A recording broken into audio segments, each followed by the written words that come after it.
Boys are back. The boys are back, and we're back here on the pod together.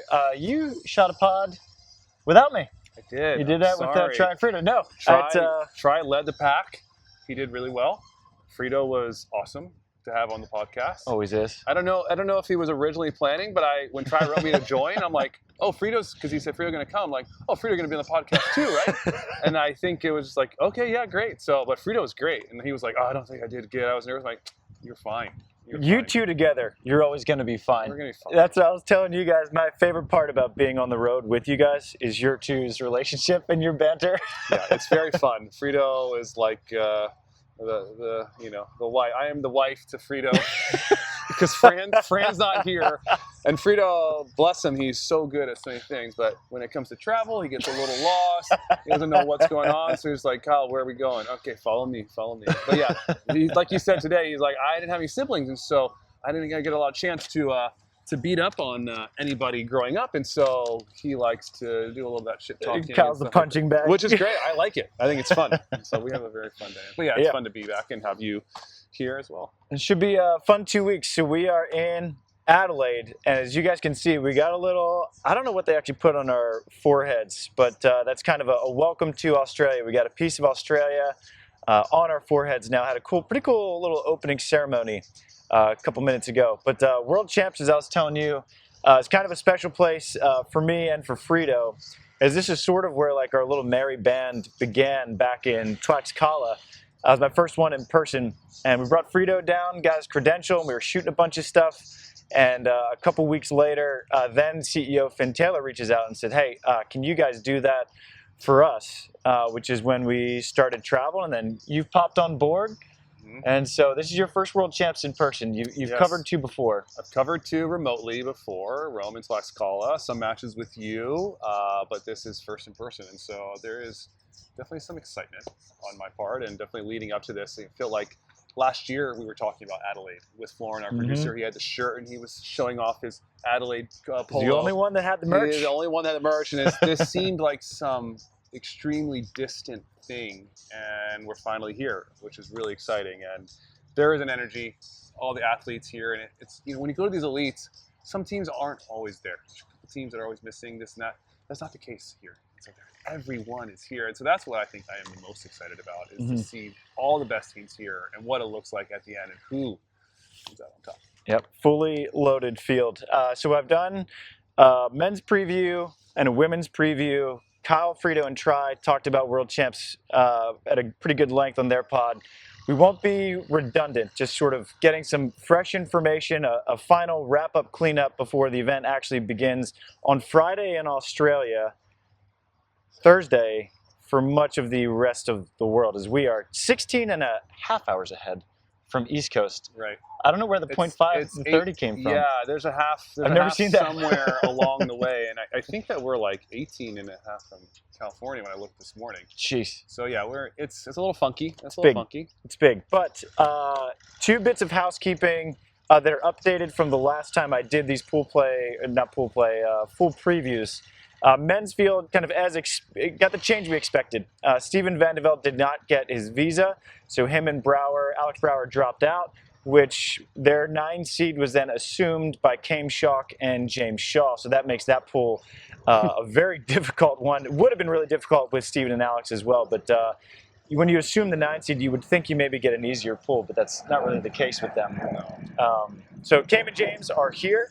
Alex and Steven are not. No real surprise, but it was official. On the women's side, the only change as of yet is that Tania Huberly, who had surgery earlier this year, she is officially out. And then the young Anouk Niederhauser has been subbed in with Leona Kernan. We actually just saw them. Good to see their smiling faces back. And Anouk Niederhauser, if you guys have not gotten a chance to watch her play, she's excellent. She won the FISU World University Games earlier this summer in Dusseldorf, Germany with Mania Bentel, I believe. And that's a big event to win. There's a lot of professional teams in that event. So Anouk is no joke. Is she Tania with her experience? No, but that's not a team to sleep. It's not like you just got a dream draw because Anouk is in instead of Tania. I think that they're going to be still a solid team. And she looked tall, Very. actually walking. And Leona, I'm excited to see this dynamic with Leona because she's been the rookie with Tania, and now she's had the experience now, so she's gonna maybe have to step up and be that maybe veteran, more calming voice. And we saw her, short rise for the time that she was playing with Tania. She can absolutely ball out. She put on a performance in Stade, playing some of their best ball, and so I'm excited to see her, energy and emotional intelligence kind of rise up and kind of pick up her partner here. Yeah, and they've played together. They've played full seasons together on the Beach Pro Tour. Nothing, obviously, at this level. This will be both of their World Championships debut. And so we'll see. But I think it's kind of fun to come into an event of this magnitude with just nothing but house money, especially for Anouk. She didn't think she was going to be here. What a nice surprise. Hey, Right. What are you up to? What, you get a free weekend? You got a free couple of weeks? Why don't you come down to Adelaide? We'll play the World Championships. Might as well pop down. Might as well. And that's what, that kind of leads you to your next point probably is you pop down if you're a reserve team just in case that there is someone who maybe runs into some visa troubles or someone who doesn't make the flight or has an injury or something like that. And so the Stagsteaders are here. They're the next team in. Will they make it in? It's still TBD. If there's any men's teams that drop, obviously you mentioned Steven and Alex. They were already out prior to, so that gave Team and James. But that team is here for the men's side. Yep. And so it's not, even though sign-in was Wednesday night in Australia, was it yesterday? Sorry, yesterday. Time travel is mixing me up. It was Wednesday night. A couple teams hadn't officially signed in, but there's some leniency and grace given for certain federations where it's a lot more difficult to make it here. And so the Stagsteaders aren't officially in or out. But if you see them, just don't be surprised. If they are in, it's because another team just couldn't quite make it. And so a couple things are still up in the air. Yeah. And then the one women's team we know for sure is now in is Kylie and Maxarova from Czech Republic. One of the Nigerian women's teams couldn't get their visas together in time. And so Kylie and Maxarova, they are here. And so they will be competing. They had a really good performance in Hamburg where they battled. I forget who they lost to. Brazil, Victoria, Tamala, I forget. But they played really good in that event. And so they've had a couple good finishes this year. And they're here. And that pool becomes significantly more difficult. Yes. The first time I actually watched Kylie play, she was playing with Maki, who's playing with Marisa Stoklova, and Marketa Fazilova, known as Maki. And they actually beat Therese Cannon and Megan Kraft in the qualifier in Ostrava. And so you look at how good that win has panned out to be. So Kylie's a very, very good player, good young Czech team. Going to be stronger than the team that they subbed in for as well. So a couple last second changes. Beach volleyball players, champions adapt, and they stay adaptable. So that's kind of the last minute updates we have for you here. We're going to be providing these throughout the week, the 2 weeks here in Adelaide. So we're going to get into just some predictions. Yes. Going to go through who is our favorite, who is maybe a contender, and to be a contender, you had to be outside of the top 10 in the seeding. And then who are kind of dark horses to keep an eye on. And so I'll give you the floor. Let's start with the women. Sure. Who is your favorite to medal or to win? I have Anna Patricia and Duda as the favorite. I feel like we talk about this a lot. The teams, when the stakes are the highest, they raise their level a little bit, and we know that they can be a little bit up and down. They've been consistent this year with their bronzes. They have 5 bronze medals this year, so it's not like they're playing bad volleyball. And 5 straight. 5 straight. even more consistency. So if they're out on the sand, the percentages are they're going to win most of the matches. And so I'm curious to see. They've had some time off. They didn't play Cape Town, so they should be as fresh as can be. And it's hard to be fresh late in the season. It's a mental grind this long season. These seasons are longer than they used to be. And so the bodies are fatigued, the minds are fatigued, but I have them as if everyone's playing their best volleyball here on the court, I think they're unbeatable when they're playing their best. I'd agree with that. And I was actually, so after I did the women's preview, Leandro Pinheiro, who coached us both, he hit me up and said, hey, this has been the least amount of golds the Brazilian Federation's probably won combined between men and women in maybe ever in a year. But he was like, we peak for the right events. Yeah. And so they're willing to accept some bronzes, some fifths, some ninths throughout a season to make sure you win the one you want to win. And so I wouldn't be surprised if we see some Brazilian teams pop off here in Adelaide. And so while I And I think you're right that if Anna Patricia and Duda are playing at their best, there's nothing any team is going to do to beat them. But the team I have to win, Kristen, Nuss, and Taryn, Brasher. I think that when we sat down with them in Stade, they have sort of set out their ninth place at the Olympics. It's kind of left a big chip on their shoulder, and they said that we wanted to come out and let people know that was an aberration from who we are, and that they wanted to prove that this year that was a blip. And 81% winning percentage, the highest of their careers, 3 gold medals already, tying for their most. Didn't lose a single match on American soil in tournament play this year. And I think they're going to continue that success in Adelaide. And I would just love to see a TKN versus AP and Duda final. I think that'd be a winner. Yeah, it's cool to see their maturity. Yes, they've been playing for a little bit now, but still they're kind of new on the scene because they just graduated just 4 years ago, 5 years ago. I forget what it is exactly, but to hear them, like if anything, Paris was maybe not the best thing for them, but they used it, they reframed really well, and they used it as motivation. And their little goal this year was to get 3 golds this year. That's a lofty goal for pretty much any team in the world, but they know what they're capable of, and they hold themselves to a really, really high standard. And so it's really cool to see that they accomplished that, and they feel, they just feel as confident as ever this year. Just really calm in what they're doing. And what I saw in Newport from them is more optioning from Taryn. And I think that is a secret weapon for them with how good Kristen passes the ball, because not many people pass the ball as well as her. Taryn's a monster when she goes on too. And it hasn't been needed, and that's the problem. They've been so good, they don't need it. They have all these tools in their tool belt, their Batman tool belt. They don't need to use them all. But now they're starting to realize, some teams are adapting, just as the rest of the world adapts as you get comfortable, and windy conditions can force Kristen in some uncomfortable positions. And so all of a sudden, boom, more options for Taryn. And so I feel like that is a weapon that they are implementing more, and that only makes them that much more difficult to stop. And so if I was a betting man, I have Taryn and Kristen against Brazil. AP and Duda. We'd love to see. We'll see how the bracket shakes up. Like you said with Paris, things are either happening to you or happening for you, and they kind of took that 9th place in Paris happening for them. Yes. Contender, team outside the top 10 that you think could make a push into the semis and medal rounds. Yeah, I have Anouk and Zoe. Verge-Depre sisters, Team Zook. They're sitting at 11th, so they're just outside of that top 10, but I think we saw Anouk take over in Stade, especially at the net. She was leading the tournament by a handful in blocks, and it's been a little up and down for them. They haven't been as consistent, but it is there. It is possible for them. They have the experience. They've been to the Olympics. Both of them have been to the Olympics. Zoe is one of the most terminal players we have in transition. When she gets her hands on ball, she puts them away. And so can they piece it together at the right time? Can they both play well together over an extended period of time? And I think that their experience is really going to help them in this long tournament. I like that pick. That's a good pick. My pick goes to the Blonde Bombers, Louisa Lippmann and Linda Bock. This is Linda Bock's first year playing beach full time. And man, I've been so impressed with them. They're so physical. And anytime you get a blocker who is as effective as Lippmann is at the net and serves as well as she does, I always say the defense travels, and they're one of the best block defense teams out there. And just go back and watch any of their matches from Hamburg, and that's going to tell you as much as you need to see. And so they've won a gold, they've won a silver in challenges this year, and I think that they could very well be quarterfinal semis, and I wouldn't be surprised to see them there.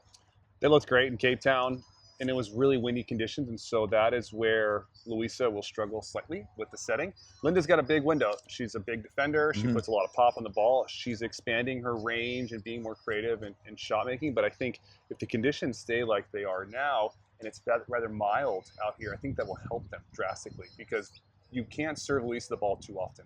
Because she detonates, she hammers balls, and most balls go to Linda. And so can Louisa set consistently over time? Because Linda can side out if the ball's where she needs it to be. She's very turbulent. So I think it's a great pick. And they're at 17, and so they're kind of down the list, but they can make some waves. Yeah, I'm taking them. And a word on the conditions and setup. So center court is covered. It's not completely indoors. And so you might get some strange wind, but as far as rain is protected, sun is protected, for the most part the wind will be protected. Then you have courts 2 and 3 that are outdoors. And so you're going to get a couple different environments out here. And so inside, going to be pretty still and normal, and then outside you might get some blustery conditions. Dark horses. Mine's kind of a cheat because Katja was out for the majority of the year. And I was talking with Raisa Schoon, her partner, they've been to 2 Olympics together, and I said, you and Mila Koning were already into world champs, but you played with Katja when she got healthy again. I was like, that was kind of risky. And she said, well, I just told her at the beginning of the year, once you're healthy, I'm going back to you no matter what. And so she was just hoping for a wild card because they weren't here on points. And I think the organizers, I don't know who picks the wild cards. I think they did the right thing in picking them. And so I say it's kind of a cheat because when they're together, they've been ranked in the top 3 in the world before.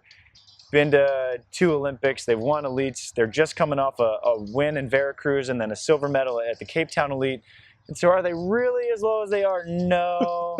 But I'm kind of using the system to my advantage here. So my dark horse goes to Katja and Raisa Schoon. Yeah, I think that's the best pick in terms of dark horses. Like, that is the bomb in the field that you don't want to see, because the good thing for them, Katja hasn't reached her true form yet, her final form, and getting back into shape. But Cape Town, every match a little better. They start out a little rough and then they got a little better. Windy conditions, no problem. Got better. Get a silver medal there after coming off the win in Veracruz. And so it's coming back quick for her, and that is bad for the rest of the field. And Raisa, she's as creative as anybody, and she feels most comfortable when she's playing with Katja, and she's got that ability to option and put Katja up. And Katja, she missed a bunch of options in Cape Town actually in the start the tournament, and then she cleaned it up a little bit. Again, it's just some of that rust that comes when you have been playing, and you all of a sudden you get into these high level matches and these elites, and the pressure rises a little bit, and you're feeling a little bit pressed.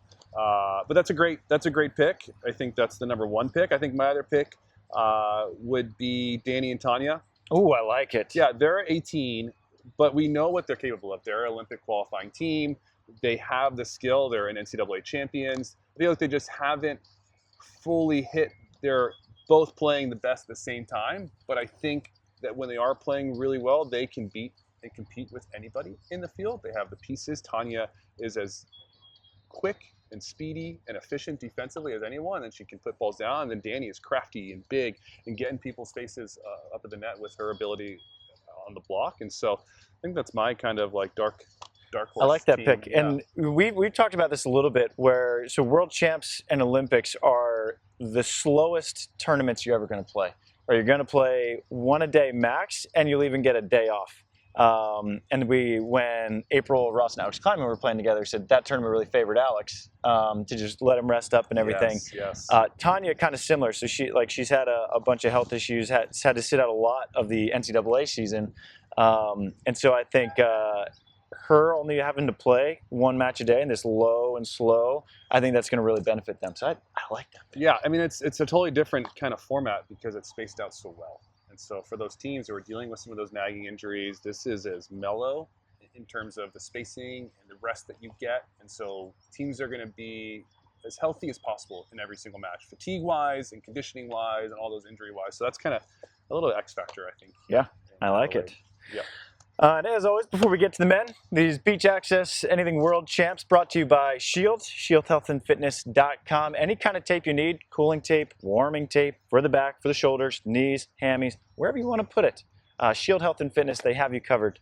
And on to the men, we have the favorites. I feel dumb picking Anders Mole and Christian Sorum, but I'm taking the safe pick. I'm going real safe. Anders and Christian, they are number 2 on the year in gold medals won. Number 1 is Cherif, Younousse, and Ahmed Tijan. But in big events, I can't not pick Norway. Hello.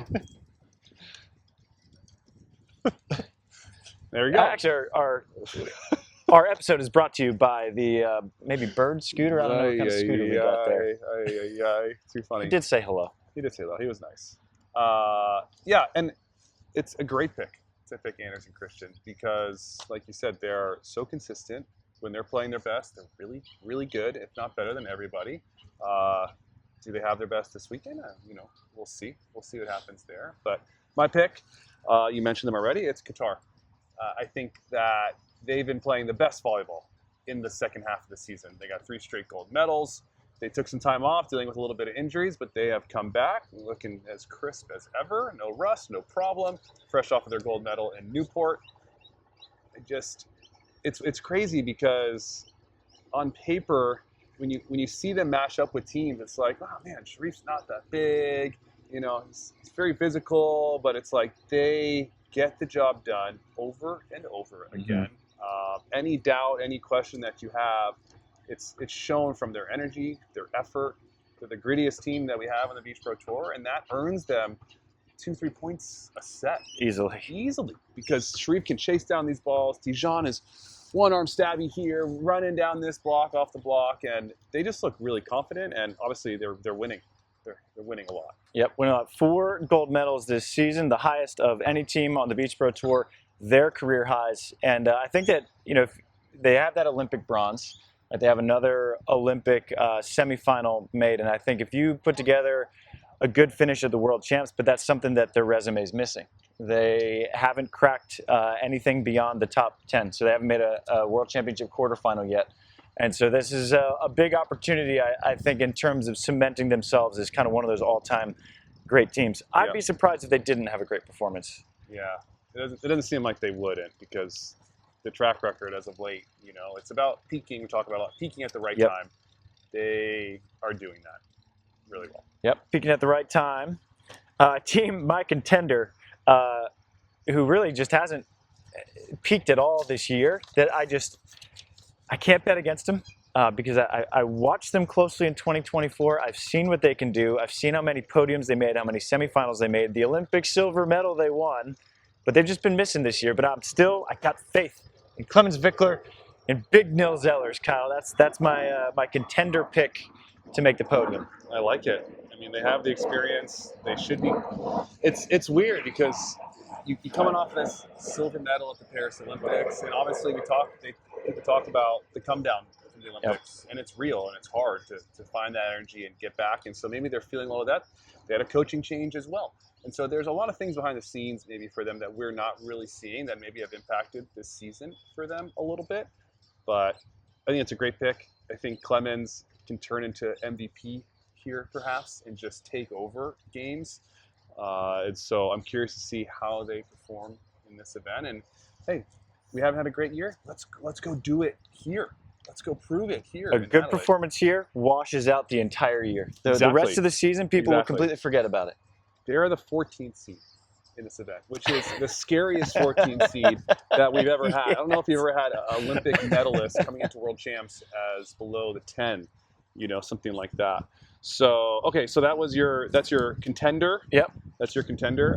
Okay, so my contender team is Calvin IA and Remi Bassereau. Oh, I love it. I just think that they have some of the best on-court team chemistry on the men's side.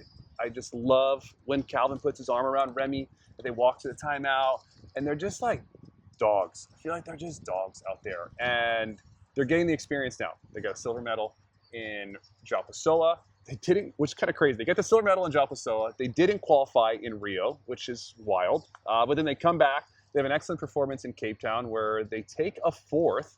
Still a really good performance by them. Play some good ball. They had an amazing quarterfinal match win against Ivandro and Artur. One of my favorite matches I've ever done. Go back and watch that. It's very entertaining. They played so well. And so the chaos that they first started playing with each other has now started to calm down. Calvin had mentioned that making less errors, we're less chaotic. And they're so athletic, they're so dynamic. And so I think that's one of the benefits and one of the downsides to them is they can get so fiery and they miss a couple errors here, a couple errors here. But Remi is a beast at the net. He's getting super dialed. He is really good inside out. And then Calvin, I think, is right up there with Tijan in terms of the most dynamic defenders.